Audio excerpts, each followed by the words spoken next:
In this video I'll do a review of my 30-year-old Honda Transalp. The review will include performance on tarmac, off-road performance, annoying design features, possible upgrades, parts that are prone to fail, model upgrades and specs, the V-twin engine, important tips when buying a used Transalp, and the final verdict. Stick around. The Transalp reviewed in this video is my 1994 model XL600V and has just over 70,000 kilometers on the clock. It's pretty stock, but there are a few upgrades that I'll go over. First, I made a DIY primer bulb chain oiler. You press the button and here is a tank with oil, and it sprays oil down on top of the chain. I also upgraded the foot pegs because the stock ones are really bad for off-roading. They're too narrow and don't have any grip. So I spent some time with the welder and expanded them a little bit. Of course, it has a 12-volt socket and a DIY phone mount. Hepco crash bars, just in case you're unlucky. And for exhaust, we have a Dominator round, which sounds very nice and loud. It does give some popping on the overrun if you mount it without doing any adjustments, but I turned the mixture screws out, one turn each, and the popping stopped, and it pulls nice and clean.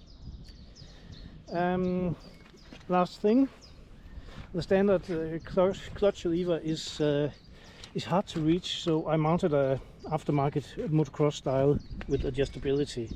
It's better for clutch slipping. So how does the Transalp perform on tarmac?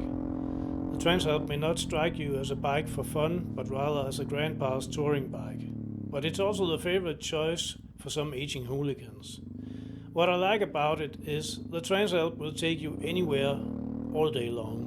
But surprisingly, once the Alp is rolling, it's very easy to ride on tarmac and handles corners well, and even going a bit too fast on half-shot 50-50 knobbies, it still feels settled and firm. The soft stock suspension will do just fine on tarmac.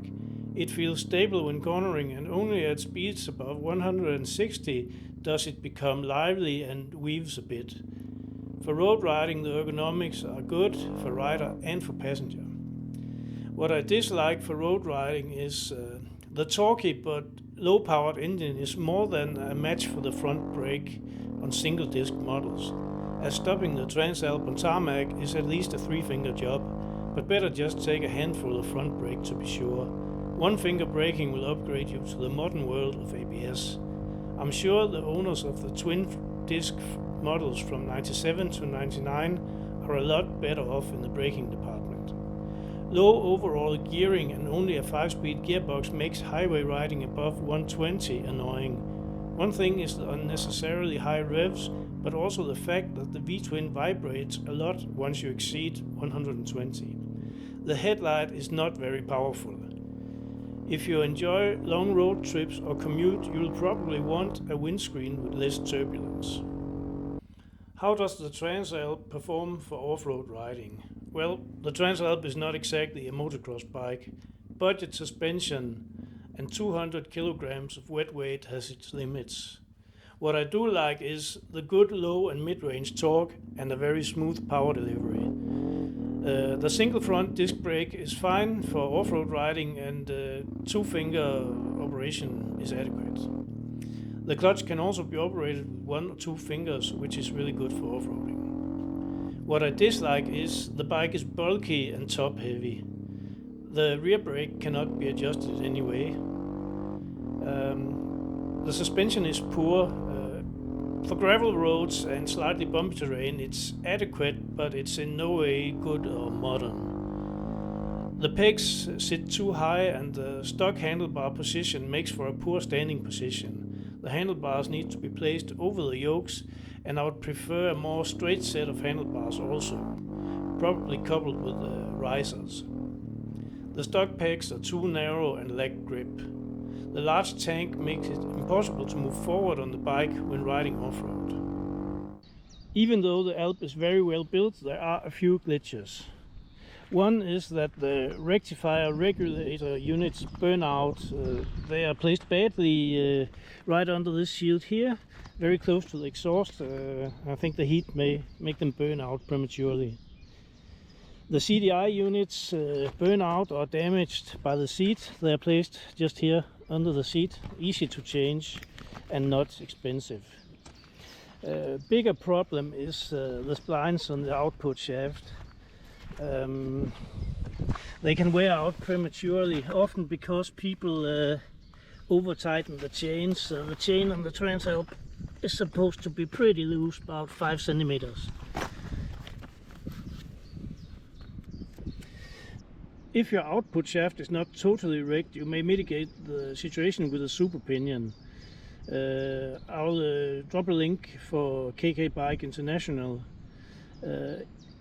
So if the shaft is totally rigged, then you have to take the engine apart and change the shaft and stuff. And it may actually be less expensive just to buy a second-hand engine. Another thing that can fail is the rims. The Transalp rims have a tendency to rot, and you may see corrosion around here. And if that's the case, it might be 10 times worse on the backside. I'll drop a link where you can buy new parts for the rims, but it's quite expensive. Last thing is the side stand switch can malfunction and cause it to cut out the ignition. Even Honda don't make perfect bikes. Here are a few of my complaints. There's no reason for the bike to be so wide, as there's lots of empty space behind the fairing on the sides, and the core of the Transalp is actually quite slim. As we see, if we put the camera down here, there's actually space for a full hand inside the fairing here. And the same on the other side, lots of space down here. You could have slimmed down the motorcycle probably 15 centimeters. The stock windscreen, it just pushes the wind right into your face. For going slowly it's okay, but if you really want to ride long trips or ride fast, you may want something better. The plastic base plate here, kind of cheap, but I guess it does the job. One weird thing is the fuel filler cap. You see it has this little arrow here. It has to point forward in order for the fuel tank to vent properly, and it can turn backwards, so beware of that. On mine, and I think on several others, the temperature gauge doesn't really move no matter what. I'm not sure if something's wrong or it's just the way it is. It's possible to change the character of the old Alp quite a bit. All you need is money. Here are some of my suggestions. Off-road riders should invest in an aftermarket rear shock and heavier front end springs. An aftermarket exhaust is a must for those who enjoy V-twin sound. Crash bars for off-road riders. Manual or automatic chain oiler, since a few Alps have a center stand. An adjustable clutch lever for better control. Aftermarket pegs for off-roading. Bar risers and a more straight handlebar for off-roading. You can also change the stock 15-tooth front pinion to a 16-tooth to mitigate the low highway gearing. However, I would not recommend this upgrade if you use the bike off-road, as first gear is already a bit high. Model upgrades and specs. As you can see, Honda have made a few upgrades over the years, and here is an overview of the most significant changes. The earlier models are lighter and have greater ground clearance, and the later models are heavier and have better brakes. So pick your choice. The Transalp V-twin engine is renowned for longevity and reliability, and plus 200,000 kilometers on the odometer is not considered spectacular. 2 spark plugs per cylinder ensures that a healthy Alp starts instantly and always.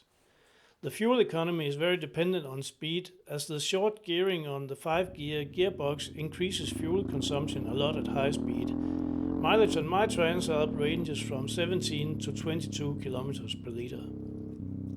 Some criticize the Transalp engine for being boring. This is true if you want an increasing surge of power as the revs rise. The V-twin is designed for low to mid-range torque, and it will quite easily pull from 2000 revs in 5th gear. The meat of the torque range is from 5000 to 7000 RPM, and the power band drops off at 8000 RPM, so there's no benefit from revving the Transalp like a madman. Tips for buying a used Transalp.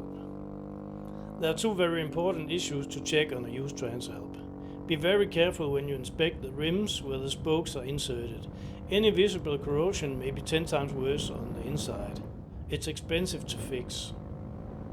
If possible, remove the drive pinion cover and inspect the splines on the output shaft. You may have to remove the pinion to get a proper look, but it's expensive if you buy one that's damaged. Since Alps achieve insane mileages, be aware that the odometer may have passed the 100,000 kilometer mark once or even twice, so the general state of the bike will probably give you a hint of the actual mileage.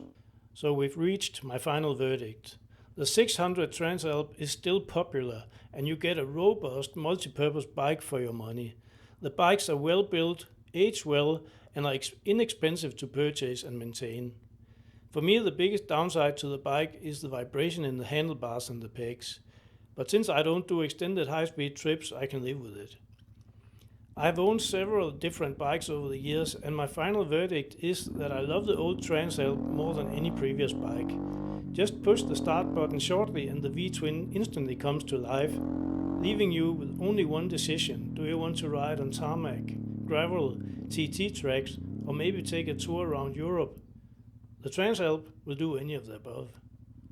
Please share your Transalp experiences in the comments, happy or sad. If I have missed any issues or been wrong in any tech specs, let me know in the comments also. If you liked the video, then remember to like, comment and subscribe. If you didn't enjoy the content, leave a dislike. Have a great day.